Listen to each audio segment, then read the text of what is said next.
Assalamualaikum warahmatullahi wabarakatuh. Perkenalkan, nama saya Ance Novitaria, NPM 194290111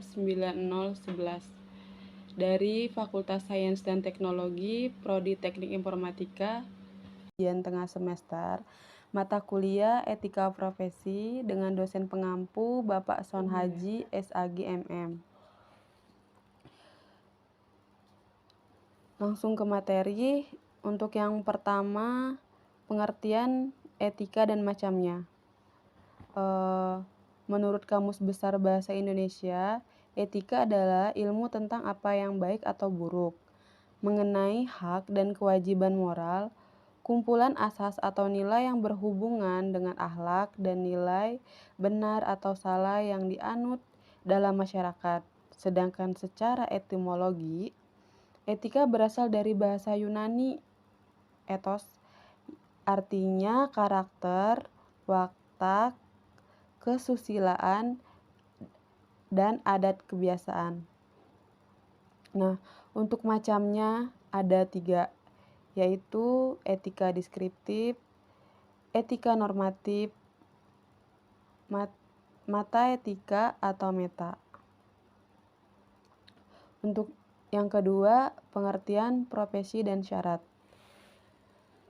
Menurut profesi adalah pekerjaan atau jabatan yang didapat oleh pendidikan atau latihan, diiringi persyaratan khusus, tanggung jawab, serta kode etik tertentu.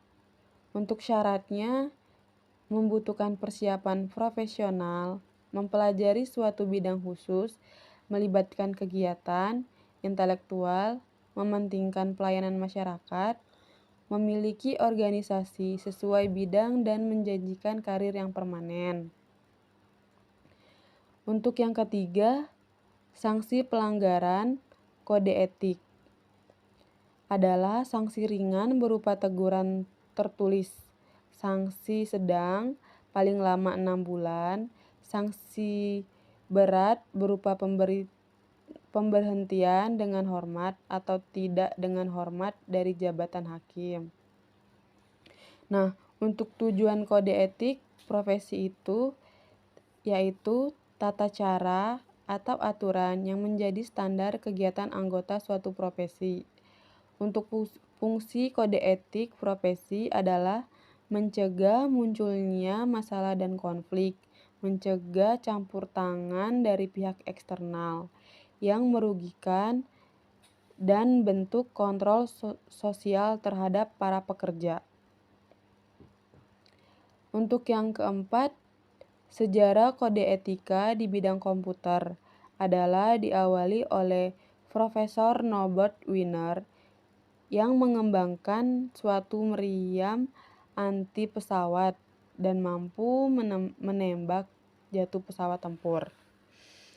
Nah, hal ini termasuk perkembangan teknologi dari etika hasil penelitian atau PDDI di bidang etika dan teknologi yang memunculkan cyberetics atau the science of information feedback system. Sistem merupakan cikal bakal dari teknologi informasi. Pada tahun 1948, adanya buku Cybernetics Control and Communication in the Animal and the Machine yang artinya teknologi mampu memberikan kebaikan sekaligus malapetaka. Dan tahun 1950 yaitu buku The Human Use of Human Beings, yaitu tentang beberapa bagian pokok hidup manusia, prinsip, hukum, dan etika di bidang komputer. Nah, untuk yang kelima ini etika internet di dunia maya adalah sopan santun dalam berkomunikasi di internet, seperti dalam chatting, kirim pesan, menulis status Facebook, berkicau di Twitter, menulis di blog atau website, dan berkomentar di media online atau situs berita. Dapat pula dipahami sebagai adab pergaulan di dunia maya. Untuk etika internet pada dasarnya sama dengan etika berkomunikasi dunia nyata dalam kehidupan sehari-hari, seperti jujur, menggunakan kata-kata yang baik, sopan, ramah, serta berbicara jelas dan mudah dimengerti. Salah satu rujukan etika komunikasi di internet atau cyberspace adalah artikel Virginia She atau Netiquette by Virginia She published by Albion Books San Francisco yang berjudul The Core Rule of Netiquette. She memberikan 10 peraturan etika, 10 peraturan ketika berinteraksi dunia maya.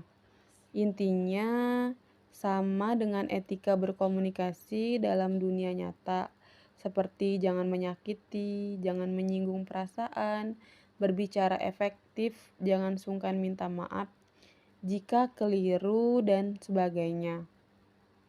Nah, untuk yang keenam ini cybercrime adalah jenis kejahatan yang dilakukan melalui komputer dan jaringan. Komputer sendiri merupakan alat utama untuk melakukan cybercrime. Namun, seringkali komputer juga dijadikan sebagai target dari kejahatan ini. Biasanya, kejahatan dunia maya membahayakan seseorang karena pencurian data hingga keuangan. Aspek bisnis di bidang teknologi. Untuk yang keenam ini tentang cybercrime adalah jenis kejahatan yang dilakukan melalui komputer dan jaringan. Komputer sendiri merupakan alat utama untuk melakukan cybercrime. Namun, seringkali komputer juga dijadikan sebagai target dari kejahatan ini. Biasanya, kejahatan dunia maya membahayakan seseorang karena pencurian data hingga keuangan. Nah, ada juga yang berpendapat cybercrime ini adalah jenis kejahatan yang dilakukan melalui komputer dan jaringan. Komputer sendiri merupakan alat utama untuk melakukan cybercrime. Namun, seringkali komputer juga dijadikan sebagai target dari kejahatan lain.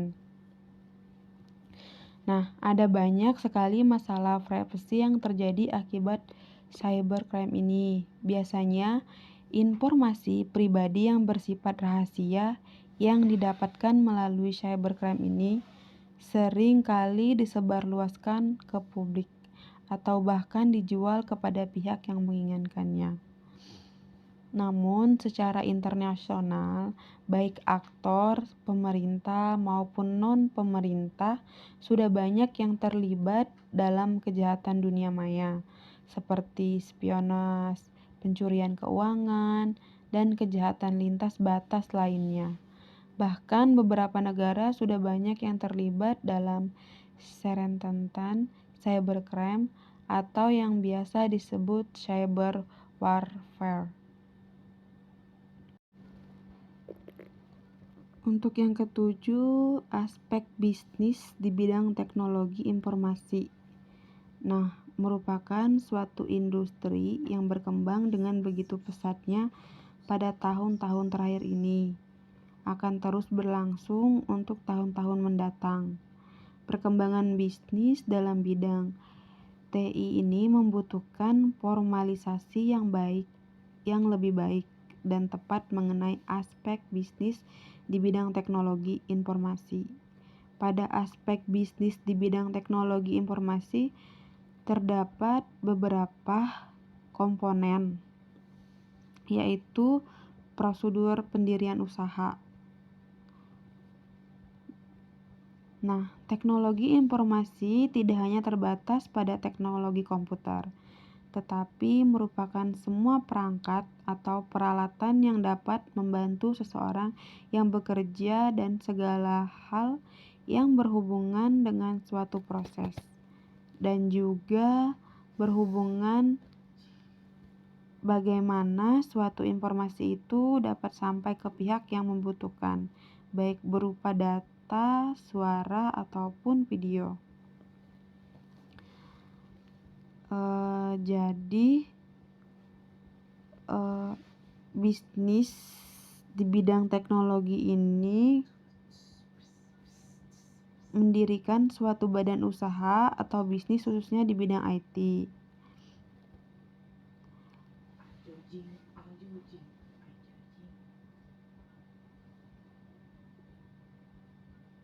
Baiklah, cukup sekian presentasi dari saya. Bila ada kata yang salah, mohon maaf. Saya ucapkan terima kasih. Wassalamualaikum warahmatullahi wabarakatuh.